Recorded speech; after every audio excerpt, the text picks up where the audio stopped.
rich for one reason only: to win back the woman he could never truly have. But his dream would destroy everyone around him. Hello everyone, and welcome back to the channel. Today, we're diving into one of the most famous American novels ever written, The Great Gatsby by F. Scott Fitzgerald. Nick Carraway, a young man from Minnesota, moves to New York in the summer of 1922 to learn about the bond business. He rents a house in the West Egg district of Long Island, a wealthy but unfashionable area populated by the new rich, a group who have made their fortunes too recently to have established social connections and who are prone to garish displays of wealth. Nick's next-door neighbor in West Egg is a mysterious man named Jay Gatsby, who lives in a gigantic Gothic mansion and throws extravagant parties every Saturday night. Nick is unlike the other inhabitants of West Egg. He was educated at Yale and has social connections in East Egg, a fashionable area of Long Island home to the established upper class. Nick drives out to East Egg one evening for dinner with his cousin, Daisy Buchanan, and her husband, Tom, an erstwhile classmate of Nick's at Yale. Daisy and Tom introduce Nick to Jordan Baker, a beautiful, cynical young woman with whom Nick begins a romantic relationship. Nick also learns a bit about Daisy and Tom's marriage. Jordan tells him that Tom has a lover, Myrtle Wilson, who lives in the Valley of Ashes, a gray industrial dumping ground between West Egg and New York City. Not long after this revelation, Nick travels to New York City with Tom and Myrtle. At a vulgar, gaudy party in the apartment that Tom keeps for the affair, Myrtle begins to taunt Tom about Daisy, and Tom responds by breaking her nose.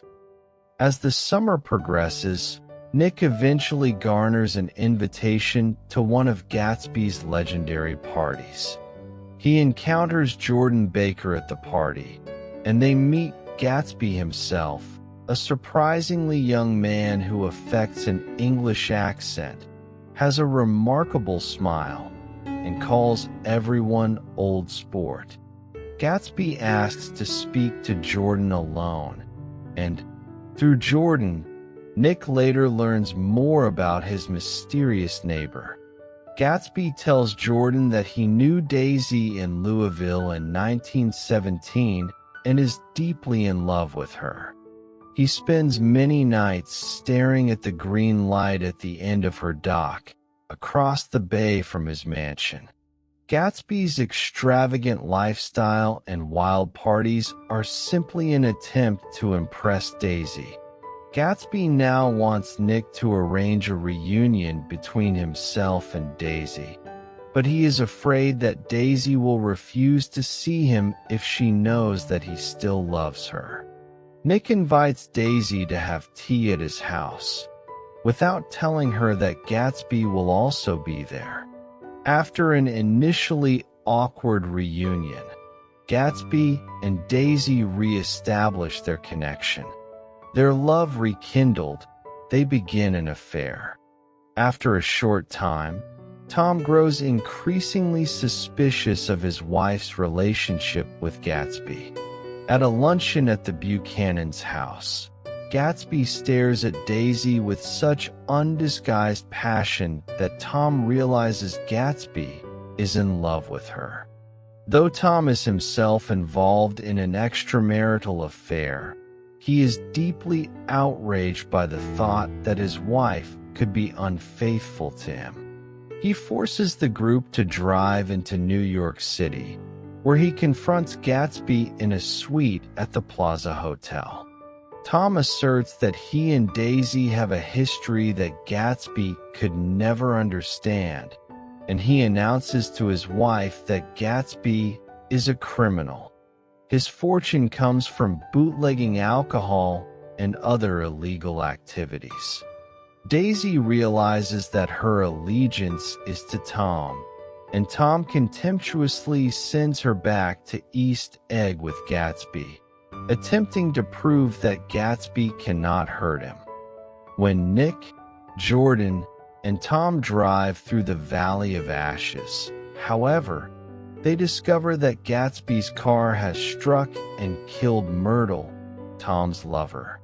They rush back to Long Island, where Nick learns from Gatsby that Daisy was driving the car when it struck Myrtle, but that Gatsby intends to take the blame. The next day, Tom tells Myrtle's husband, George, that Gatsby was the driver of the car.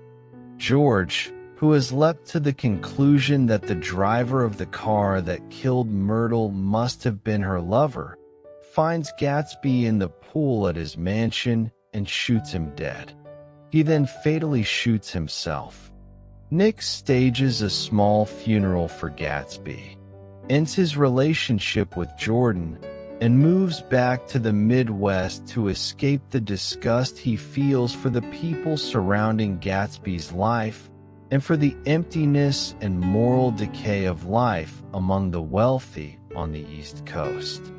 Nick reflects that just as Gatsby's dream of Daisy was corrupted by money and dishonesty, the American dream of happiness and individualism has disintegrated into the mere pursuit of wealth. Though Gatsby's power to transform his dreams into reality is what makes him great, Nick reflects that the era of dreaming, both Gatsby's dream and the American dream, is over. If you enjoyed this summary, don't forget to like, subscribe, and share the video. Thanks for watching, and I'll see you in the next one.